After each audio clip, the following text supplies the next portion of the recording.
우리는 이제 마태복음에 대한 말씀을 우리 함께 상고하고 있습니다. 이 마태복음, 마가복음, 누가복음, 요한복음 이렇게 이 네 가지 책에는 복음이라는 말이 들어갑니다. 이 복음이라는 뜻이 뭐라 그랬죠? 유앙겔리온이다. 이런 헬라 말로 좋은 소식이다, 복된 소식이다, 또 기쁜 소식이다. 그렇게 이야기하고 있습니다. 이 복음서가 기쁘다는 거죠. 이 복음서가 왜 기쁘지요? 그것은 우리 예수님이 계셨어. 우리 예수님이 우리 인간에게 오시고 우리 인간의 죄를 용서하시고 우리 인간을 하나님의 아들로 만들어준 이 구원의 소식이 있기 때문에 바로 기쁜 소식이고 복된 소식인 것입니다. 자, 우리는 이 네 가지 복음을 이제 부르는데요. 마태, 마가, 누가, 요한 이렇게 네 가지 복음을 부르는데 그 중에서 마태, 마가, 누가 이 세 복음을 공감 복음이다라고 이야기합니다. 왜 그렇다고 그랬습니까? 이 세 책은요 서로 공유하는 점이 많아요. 더욱이 이 마가복음은 이 마태복음의 한 50%, 또 누가복음에서 한 40% 이렇게 함께 섞여져서 90%가 이 마가복음에서 형성됩니다. 많은 사람들이 얘기는 이 마태복음에서 마가가 쓴 것 아니고 누가복음에서 마가 본다는 것이 아니라 마가복음이 오히려 이 마태복음이나 누가복음에게 영향을 주었다. 그렇게 이야기하고 있습니다. 그래서 이 세 복음서는 서로가 비슷비슷한 내용이 많고요. 또 이들의 사건이나 문체나 예수님의 교훈의 내용이 거의 비슷하다고 해서 공간 복음이다. 그렇게 이야기합니다. 이 복음서들의 별명이 있어요. 이 마태복음을 왕의 복음이라 그러고, 또 마가복음을 종의 복음이라 그러고, 누가복음을 인자복음, 또 사람의 복음이라 그러고, 요한복음을 성육신, 성자의 복음이라고 그렇게 사람들이 또 나누고요. 또 어떤 분들은 하늘 보좌에 있는 네 생물, 첫째 생물, 둘째 생물, 셋째 생물, 넷째 생물의 그것을 본따서 첫째 생물은 마태복음, 둘째 생물은 마가복음, 셋째 생물은 누가복음, 넷째 생물은 요한복음. 그래서 이야기하기를 마태복음은 사자복음, 마가복음을 소의 복음, 누가복음을 사람의 복음, 그리고 이제 요한복음을 독수리 복음, 그렇게 이야기도 합니다. 그리고 이 복음서를 써서 증거하려고 하는 목적이 있었다는데, 그분들은 얘기는 마태복음 유대인을 위해 썼고, 마가는 이제 로마인을 위해 썼고, 누가는 헬라인을 위해 썼고, 요한은 세계 모든 사람으로 대상해서 이 복음을 썼다라고 이렇게 분류한다고 해서 씁니다.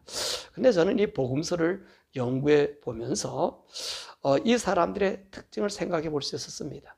마태, 마가, 요한은 이 유대인들이고요. 누가는 이방인입니다. 그리고 이 복음서의 내용을 보아도 이들이 추구하고 복음을 전파하는 그 대상이 달랐다는 것입니다. 이 마태와 마가는 유대인을 중심으로 해서 이 복음이 전해졌고요. 누가와 요한은 헬라인으로 대상으로 이 복음을 증거하였던 것을 우리가 보게 됩니다. 그리고 또 오늘 여기 있는 특징을 보면 마태와 요한은요 예수님의 사도인 반면에 누가와 마가는 평신도들입니다. 그래서 이들의 복음을 기록한 이 내용을 보면 마가나 누가는요 예수님의 구원의 사역을 중점적으로 드러내어서 일반 사람들로 하여금 예수님의 그 하신 일, 그 구원의 일들을 이렇게 나타냈다면 제자로서의 마태는 예수님이 왜 그리스도이신지를 설명하면서 이제는 새 율법의 시대, 예수 그리스도의 시대를 나타내는 다윗의 자손으로서 동정녀의 몸에서 탄생하신 메시아를 설명하고 있고요. 율법과 예수님과 복음의 역할을 이렇게 나타내 주면서 이제 예수님은, 우리 하나님은 유대인만을 위한 하나님이 아니라 온 세계 사람들이 받아들이고 또 그 세계 사람들을 우리 하나님이 품은 새로운 하나님의 왕국이 있음을 증거하고 있는 것입니다. 또한 이 요한은요, 이방인들에 대해서 복음을 증거하는데 그가 에베소에서 이 복음을 썼거든요. 근데 이 에베소는 어떤 곳이라고 그랬죠? 히랍사라상의 발생지와 같은 것이, 거기는 헤라클로투스라고 하는 이 철학자가 나타나서 이제 그 지역을, 이 히랍을 휩쓸었던 것이거든요. 그래서 이 헤라클리투스의 이 철학 사상을 많은 영향을 받은 사람이 플라톤인데, 플라톤에서 보는 것이 하늘의 세계, 하늘, 이 신에 대한 생각이 상당히 많습니다. 그래서 플라톤은 그 사상 속에 로고스 사상이 하나님의 말씀, 신은 말씀이다. 신은 말씀으로 임한다. 그래서 이 로고스를 하나님의 아들로 본 거예요. 그래서 언젠가는 이 하나님의 아들, 이 로고스가 이 세상에 온다라고 이야기하고 있습니다. 그것을 갖고 있었던 거예요. 그러니까 이 요한은 이 히랍 사람들의 이 사상의 체계를 알아서 우리 예수님을 이제 증명하는데, 바로 그분이 말씀이 육신인데 우리 가운데 거하는 바로 그 로고스다. 그래서 태초에 말씀이 계시니라, 그런 말씀을 하고 있는 것을 볼 수 있습니다. 그래서 이 요한은 이 예수님을 믿어야만 우리가 하나님을 만날 수 있고, 예수님을 믿어야 천국 간다. 왜냐하면 이 당시에 이 히랍에는 온갖 신들이 많지 않았습니까? 그죠? 그들이 제일 큰 신한 제우스. 오늘 요한은 제우스가 아니라 하나님이 온 우주의 창조주 하나님이고 그분이 모든 것을 만들었다라고 그렇게 말하고 있는 것입니다. 그래서 마태, 마가, 누가, 요한복음은요, 유대인이나 이방인들로 하여금 모두가 하나님을 믿는 이 믿음, 이 복음에 대한 조명을 잘 조화를 이루어서 만들어 놓은 것을 우리에게 보여주게 되는 것입니다. 그래서 이 마태와 누가는 유대인들에게 이젠 율법 시대가 끝났고 선민의 의식을 버리고 예수님을 믿어야만 하나님께서 우리에게 주신 구원을 받을 수 있다고 전한 것이고요. 이방인들에게는 사도인 요한과 성도 누가는 유대 땅에서 나신 예수님은 이스라엘을 통하여 온 인류를 구원하실 메시아임을 알려주고, 뿐만 아니라 예수님이 우리에게 다시 오셔서 이 온 세상 사람들에게, 그를 믿는 사람들에게 하나님의 구원뿐만 아니라 하나님의 나라가 있음을 알려주고 있는 말씀입니다. 자, 그럼 우리 마태복음에서 살펴보면, 마태복음의 저자는 마태고요.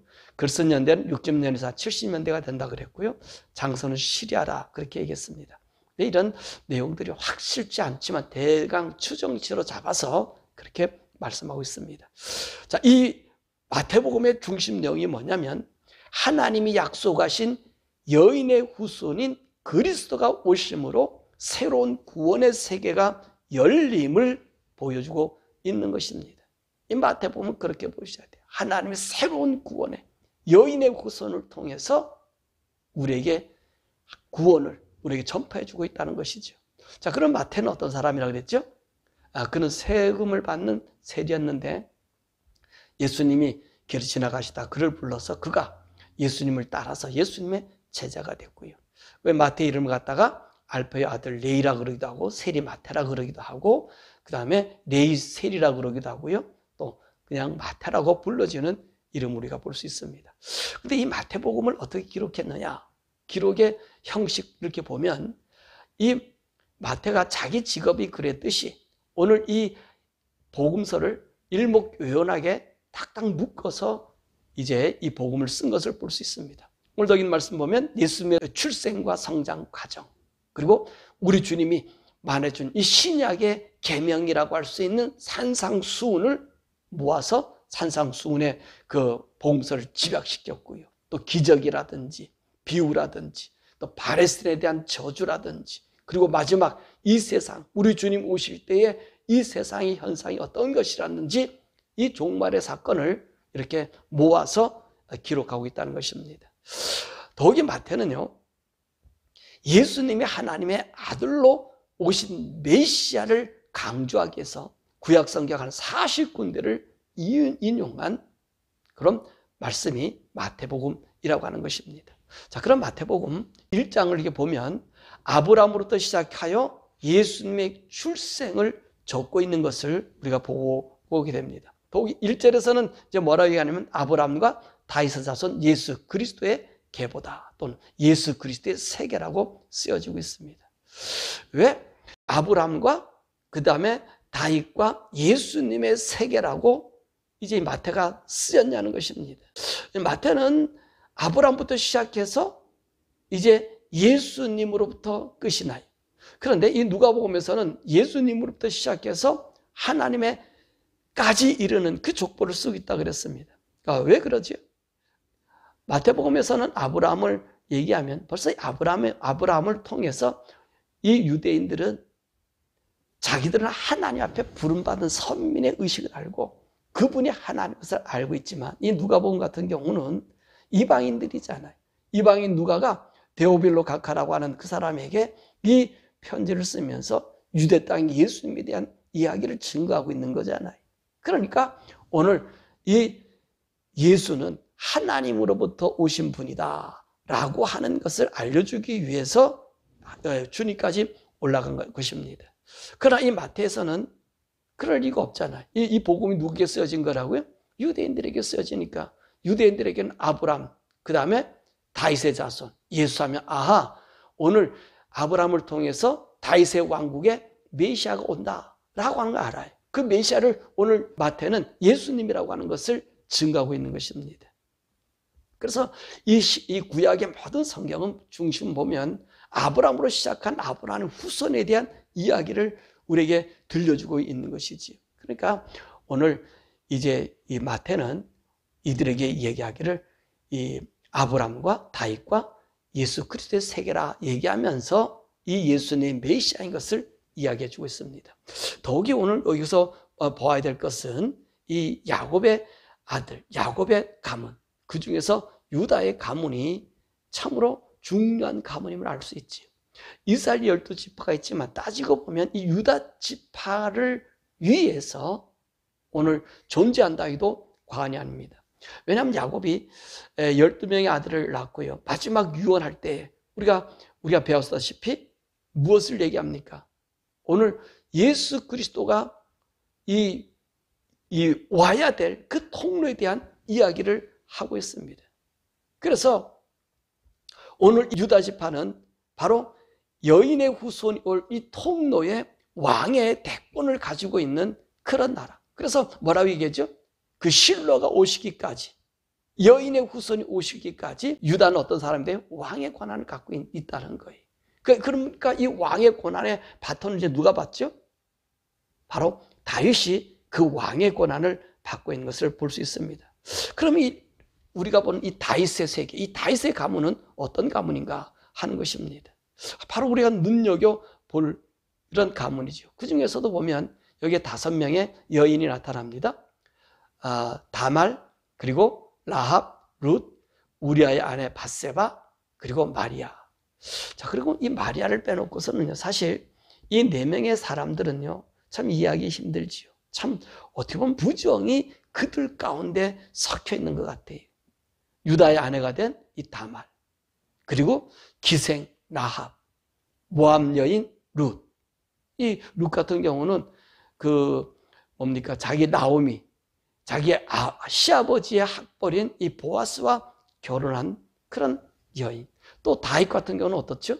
자기 부하, 충실된 부하 우리아의 아내를 빼앗아서 그 아들을 통해 가지고 유다 가문을 잇는 것을 우리가 보게 됩니다. 그런데 오늘 이 말씀 속에서 이 여인들이 어떻게 그 유다의 가문에 들어가게 되었는가, 이름이 기록되어 있는가라고 하는 거죠. 근데 여인들 보면 대부분 다 믿음의 사람이었다는 것입니다. 어느 누구들보다 하나님 믿음, 하나님 법도를 세우는 여인이었던 거예요. 더욱이 오늘 여기서 이 말씀을 보면 이 여인들을 통해서 이방의 여인들이 거의 다잖아요. 다 하면서 이방과 관계되었어요. 그러면 하나님께서 이 여인들을 보면서 무엇을 얘기해 줄까요? 바로 우리 주님이 여인의 후손이 이 땅에 올 것을 우리들에게 상기시켜 주는 거죠. 그래서 하나님의 때가 차니까 하나님께서 그 여인의 후손을 이 땅에 오게 하셨고요. 또 이 여인의 후손이 오게 될 때에 하나님의 의를 이룰 동정녀, 그 동정녀를 통해서 우리 여인의 후손인 예수님이 탄생하게 하는 것을 볼 수 있습니다. 바로 그 동정녀가 누구지요? 오늘 본문에 보니까 마리아라는 것입니다. 이 마리아를 통해서 그리스도가 나심을 우리에게 보여주고 있는 것입니다. 그러면 예수님은 이 땅에 오실 때 어떤 가문에서 나와야 하느냐라고 하는 거지요. 그 반드시 어느 가문에서 와야 돼요? 유다 가문에서 와야 돼요. 유다 가문 중에서 다윗의 자손 중에서 와야 됩니다. 왜 그럴까요? 하나님 아브라함을 선택하고 야곱을 얘기하고 야곱에게 예언했을 때 그 민족을 이룰 때 반드시 여인의 후손에 와야 함을 이야기해 주고 있기 때문에 그렇잖아요. 그 약속이기 때문에 그래요. 그러면 마리아는 어떤 지파냐는 거예요. 예수님의 그 아버지, 육신의 아버지로 이제 예수님을 양육했던 그 요셉은 분명히 다윗의 가문이에요. 근데 마리아는 어느 지파냐는 거지. 마리아 족보가 어디가 돼야 되죠? 이 마리아 족보도 다윗의 족보가 돼야 돼요. 근데 누가복음 3장 23절에서 38절에 마리아의 계통을 계속 밟고 올라가다 보면 거기에 다윗의 아들 나단이 나타납니다. 이 나단이 누구냐면 이 밧세바가 낳은 네 번째 아들 중에서 셋째 아들이에요. 그 셋째 아들의 자손이 바로 이 마리아라는 것입니다. 그러니까 마리아는 어느 혈통입니까? 다윗의 혈통이라는 거예요. 그러니까 요셉도 다윗의 혈통이요, 마리아도 다윗의 혈통인 것이. 그러니까 이 다윗의 혈통의 충분 조건을 가졌고 또 그 여인이 바로 동정녀라고 하는 사실을 우리에게 보여주고 있습니다. 그럼 왜 예수님은 이 동정녀에만 와야 할까 하는 것입니다. 하나님께서 이 여인의 후손을 왜 보내주신다고 약속했지요? 창세기 3장에 나오잖아요. 여인의 후손에 대한 이야기, 여인의 후손을 보내주어서 그 뱀의 머리를 상하게 한다는 그 말씀을 보면 아담과 하와가 범죄가 아닙니까? 하나님께서 아담과 하와에게 창조하시고 온 우주 만물을 다 주셨잖아요. 그러면서 금하신 법이 있었어요. 아담과 하와한테 하나님과 인간과의 관계된 법이지요. 그 법이 뭡니까? 생명나무와 선악과 나무를 두어서 만약에 생명나무를 먹게 되면 영원히 살지만 선악을 알게 하는 나무를 먹게 되면 넌 정령 죽을 것이다 라고 얘기했잖아요. 그랬더니 오늘 아담과 하와는 어느 것을 먹었습니까? 하나님 준 자유의지를 통해서 바로 이 생명나무가 아닌 선악과의 나무를 먹게 되었습니다. 그로 말미암아 나타난 것이 뭐지요? 선과 악을 구별할 수 있는 능력이 생겼다는 것입니다. 왜 선악과를 먹으면 안 됩니까? 이 선과 악에 대한 책임을 우리가 져야 되는 것이고요. 우리가 선과 악을 알았다는 얘기는 내가 심판자가 되어서 선과 악의 분별력뿐만 아니라 우리가 그 선과 악을 다스려야 된다는 말입니다.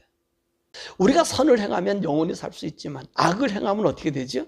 그건 죽음이에요. 그래서 우리 하나님께서 선악을 먹는 날에는 내가 죽는다라고 얘기하시는 것이 그것이거든요. 선과 악이 우리에게 존재되었을 때 우리는 이 악을 이길 수가 없어요. 악을 다스릴 수가 없다는 거예요. 왜 그러죠? 우리는요, 이 선과 악을 창조한 자가 아니에요. 선과 악을 다스릴 수 있는 인간의 능력도 없다는 것입니다. 만약에 우리 인간이 선과 악을 창조했다면 우리가 조종할 수 있을 거예요. 근데 우리 인간은 선과 악을 창조하지 못했기 때문에 여러분, 선과 악을 우리가 다스릴 수 없는 거예요. 그러므로 악이 우리 속에 들어와서 선을 집어삼키기 때문에 아무리 많은 선한 마음을 가져도 악이라고 한 이 죄악의 씨가 들어오면 이 선을 점령하고 말아버리는 거예요. 그러니까 바울의 고백이 뭐죠? 나는 공고한 사람이로다. 왜 그래요? 내가 원하는 선은, 내 원하는 일, 이 선한 일은 원하는데 원치 않는 악이 내 속에 살아나서 나를 사망으로 끌고 간다는 거예요. 그래서 나는 공고한 사람이라고 그렇게 탄식하고 있었던 것을 보게 되는 것입니다. 그러니까 저와 여러분도 그렇잖아요. 선한 마음을 많이 갖고 있는데 어느 한순간 배가 좋다도 악이 한번 들어오면 그 선한 것이 다 물거품이 돼요. 그러니까 죄가 우리를 삼켜버리는 것이지요. 그것을 이야기하고 있는 것입니다. 그러니까 우리 인간은요, 죄를 다스릴 수 있는 힘이 없어요. 죄를 다스릴 수 있는 능력이 없어요. 그러니까 선악과를 따먹고 그분들이 아담과 하와들이 여러분 죄에 지잖아요. 그러니까 우리 하나님께서 그 아담과 하와를 회복시켜 주시면서 여인의 후손에 대한 말씀을 우리에게 약속으로 해 주셨다는 것입니다. 그러면 이 여인의 후손 왜 동정녀에게만 와야 하는가 하는 거지요. 이 동정녀라는 말은 어떤 말이라 그랬습니까? 남자의 손도 잡지 아니하고 남자와 대화하지 않은 그런 사람이 아니라 남자와 잠자리를 하지 아니하는 그 여인에게서 여인의 후손이 와야 된다는 거예요. 여러분 이게 됩니까? 남자 여자가 자지 않고서는 어떻게 아이를 만들 수 있습니까? 물론 요즘에는 인공수정으로 체외 수정을 통해서 아이를 갖기도 합니다. 근데 그건 아니잖아요. 그런 수단 방법이 아니고 오로지 이 처녀의 몸에 하나님의 초자연적인 능력으로 말미암아 태어난 아기를 말하고 있습니다. 자, 오늘 본문의 말씀에서 마리아가 어떻게 여인의 후손 예수님을 낳게 되었죠? 보니까 성령님의 잉태함으로, 성령이 그를 덮음으로, 성령이 들어옴으로 잉태되었다는 것입니다. 바로 이것은 이와 같은 거지요. 흙덩어린 인간에게 하나님의 극호의 생기를 얻더니 산 사람이 된 것처럼 하나님의 영 성령님이 마리아의 몸에 들어옴으로 그 태어날 아이는 하나님의 영을 잊게 되었다는 것입니다. 그럼 왜 이렇게 예수님께서 이 동정녀 몸으로 성령으로 잉태되어 나와야 하는 것입니까? 라고 하는 것이에요. 그것은 다름이 아니지요. 인간의 남자, 인간이라고 하는 모든 남자는 죄로 오염이 되어 있습니다. 그러니까 인간은 죄의 유전자를 갖고 있다는 거지요. 자, 그것이 우리가 잘 알 수 있는 것이 뭐냐면 가인과 아벨의 사건이 아닙니까? 가인과 아벨. 뭐 가인이 죄 대해서 압니까? 죄를 갖다 그것입니까? 왜 그의 분한 마음이 생기고 악한 마음이 생겼어요? 그 속에 죄가 유전받았기 때문에 그 동생을 죽일 수밖에 없었다는 거지요. 그러므로 오늘 동정녀 몸에 우리 예수님 오셔야 되는 것은 죄의 유전을 갖고 오면 똑같은 인간의 죄이기 때문에 인간의 죄를 도말시킬 수가 없기 때문에 그렇습니다. 그래서 우리 예수님이, 우리 성령님을 잉태된 우리 예수님이 인간으로 태어나나 인간의 죄의 유전자를 갖지 아니하는 남자로 와야 되는 거예요. 그러므로 성령님으로 잉태하여 인간의 몸을 입은 의인이 되어서 이 세상에 오신 것입니다. 그래서 이 여인의 우선 어떤 일을 행해야 되는 거죠? 오늘 아담과 하와가 번졌을 때 아담과 하와의 그 무화과 나무 옷을 벗겨버리시고 짐승의 옷을 입혀서 그 짐승의 옷을 입은 그를 통해서 하나님과 만났잖아요. 그리고 나서 하나님께서 이 여인의 후손을 약속해 주었던 것을 우리가 보게 됩니다. 그래서 오늘 이 여인의 후손이 온 것은 왜 온다 그랬습니까? 아담과 하와의 죄를 용서해 주셨듯이 이 여인의 후손이 태어나서 우리 인간의 모든 죄를 용서해 주시는 거예요. 그래서 오늘 본문의 말씀에 뭐라고 말씀하십니까? 마리아가 이제 나서 낳을 그 아이의 이름이 예수라 그랬잖아요. 그 예수란 뜻이 뭐라고요? 자기 백성들을 그이들의 죄에서 구원할 자라라고 얘기하는 것입니다. 그러므로 우리 여인의 후손은 우리 인간에게 와서 우리 인간의 죄를 용서해 주기 위한 아담과 하와에게 그 옷을 입혀 죽은 짐승과 같은 그런 모습이 된다는 것입니다. 그럴 때 어떤 일이 있었어요? 아담과 하와는 하나님을 피했지만 가죽 옷을 입히고 난 다음에 하나님과 함께 있었잖아요. 이처럼 우리 인간들이 예수님으로 말미암아 하나님과 함께 있을 수 있게 되었다는 거예요. 그래서 그 예수님의 이름을 또 뭐라고 얘기했습니까? 바로 처녀가 잉태하여 아들을 낳을 것이니 그 이름을 임마누엘이라 하리라. 그 뜻을 번역하면 바로 하나님 우리와 함께 계시다라고 하는 말입니다. 그러므로 우리 예수님께서 이 땅에 오신 것은 단순히 죄만 용서해 주는 것이 아니라 우리로 하여금 하나님과 영원히 살게 하기 위해서 메시아 우리 주님이 오신다는 것입니다. 그래서 바로 오늘 마태복음 1장에 그 말씀을 하고 있는 거지요. 자, 말씀을 맺으면요. 아브라함과 다윗의 son 예수 그리스도의 세계다라고 얘기합니다.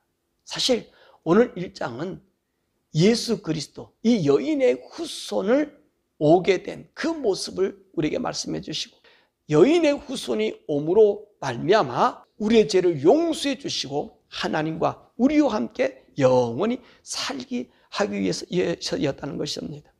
그러면 이 유대인의 역할은 바로 예수님 오시기 전까지 그 역할을 감당해요. 왜냐하면 하나님께서 그들을 세우셨어. 그들을 세우셔서 율법과 성막을 주신 것 아닙니까? 오늘도 우리 아모스 3장의 말씀에서도 우리가 배웠잖아요. 모든 나라에 내가 너를 알아서 너를 불렀다. 모든 나라에서 너만 알았다는 거죠. 그 하나님이 이 선택해 주셨다면 유대인들을. 왜요? 하나님이 우리 인간의 죄를 용서할 그 표징으로 그 민족을 삼아줬기 때문에. 그래서 이제는요, 죄사함이 예수 그리스도의 세계가 옴으로, 여인의 후손이 옴으로 유대 사람이 아니라 예수를 믿는 모든 사람들에게 이 구원의 역사가 우리에게 오게 되는 것을 보게 됩니다. 그래서 창세기 49장 10절에서 12절의 말씀 보면 야곱이 그 유다에게 복을 내릴 때 뭐라고 얘기합니까? 네가 실로가 오실 때까지 왕권을 유지하게 된다는 거예요. 그리고 그가 오시면 어때요? 그것을 이제 실로에게, 여인의 후손에게 넘겨주고 줘야 된다고 하는 그 예언이 이루어지게 되는 것이지요. 그러므로 우리가 이제 그리스도의 통치를 받으면 오늘 우리가 하나님의 자녀가 된다는 거예요. 그럼 하나님의 자녀가 되는 원리를 오늘 성경에서는 어떻게 보여주고 있습니까? 이 마리아가 성령으로 잉태된 그 여인의 후손을 낳은 것 같은 것으로 말씀해주고 있습니다. 그러니까 우리는요, 예수를 믿으면 우리 속에 어떤 일이 생겨요? 성령님이 우리 가운데 임재함으로 새로운 생명이 탄생되는 것이에요. 그 원리가 창세기 1장 28에 우리 형상대로 사람을 만들자 그렇게 얘기했잖아요. 창세기 2장에서는 뭐라 그래? 하나님께서 그 사람을 만들고 그 코에 생기를 부어넣었더니 사람의 생명이 된지라 라고 얘기했습니다. 이 원리가 뭐가 같다 그랬습니까? 오늘 마리아에게 잉태된, 그래서 여인의 후손 예수님과 같이 되는 게 바로 오늘 우리가 그렇다는 겁니다. 우리가 예수님을 믿으면, 예수님 달려 죄를 위해서 십자가에 돌아가신 그 예수를 믿으면 이제는 어떤 일이 생겨져요? 성령님이 우리에게 오는 거예요. 하나님께서 흙덩어리 인간에게 생기를 넣었더니 그 흙덩어리가 살아있는 생명이 되어 산 사람이 된 것처럼 오늘도 우리가요, 우리 죄를, 우리 예수님께서 날려 돌아가신 그 주님을 믿으면 이 흙덩어리 같고 저주받은 우리 인생이 예수 그리스도의 보혈로 죄 용서받고 이제는 우리가 하나님의 산 사람이, 거룩한 성령의 사람이 되었다는 것입니다. 그래서 새로운 피조물이라고 얘기하는 거예요. 오늘 우리를 새로운 피조물이라는 얘기는 바로 그거 아닙니까? 흙덩어리 된 우리가, 죄덩어리인 우리가 변화돼서 새 사람이 되었다는 거예요. 새롭게 창조되었다는 거예요. 그러므로 마태복음 1장에 있는 말씀은 바로 우리가 너는 새로운 사람이라, 새로운 피조물인 것을 우리들에게 말씀해주고 있는 것입니다. 그래서 오늘 마태는요, 이 유대인들에게 얘기하기를 너희 시대는, 우리의 시대는 끝나고 이제는 예수 그리스도, 다윗의 시대는 끝나고 유다의 시대는 끝나고 이제는 예수 그리스도의 세계, 우리 모두가 예수를 믿어야만이 새로운 피조물이 되고 하나님과 동행하고 하나님의 자녀가 되는 이 권세를 주고 있음을 이야기하고 있는 것입니다. 바라보나 하긴 좋아. 여러분들은 새로운 사람입니까? 새로운 피조물입니까? 여러분들이 정말로 하나님 안에서 새롭게 거듭난 하나님 아들이 되었습니까? 너무나 간단하잖아요. 우리 예수님께서 우리 이 죄를 없애시기 위해서, 죄에 있는 우리들, 죽음에 있는 우리들, 그들 위해서 십자가 달려 돌아가신 예수 그리스도, 그분, 나의 죄를 위해 돌아가신 예수를 믿으면 우리 주님께서 누구를 보내주신다 그랬어요? 성령을 보내주셨어요.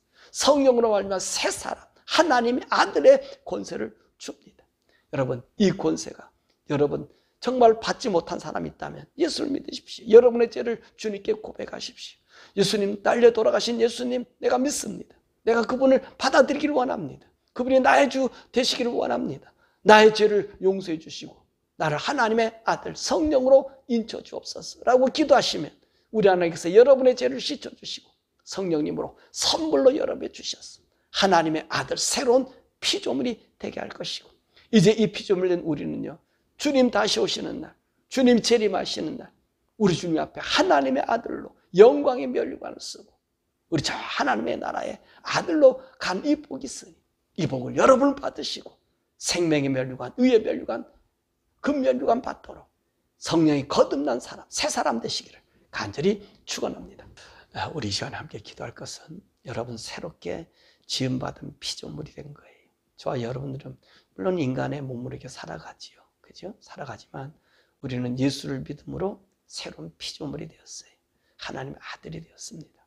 우리가 죽을 때까지 이 하나님의 아들의 이 권세가 우리에게 없어지지 않고 식어지지 않고 더 하나님과 가까이 갈 수 있는 우리들 되게 해달라 기도하고, 예수님으로 말미암아 복음을 증거하는 자가 되라고 우리 주님께서 불러주신 거예요. 우리를 불러주신 거예요. 그 유대인처럼 선별해 주신 거예요. 우리가 주님 오신 날까지 이 복음을 증거하는 증거자가 되게 해달라고, 하나님께서 우리를 찾는 이 구원의 아름다운 이 소식을 모든 사람에 전해줄 수 있는 우리들 되게 해달라고 우리 주여 부르고 함께 기도하겠습니다. 주여, 좋으신 우리 아버지,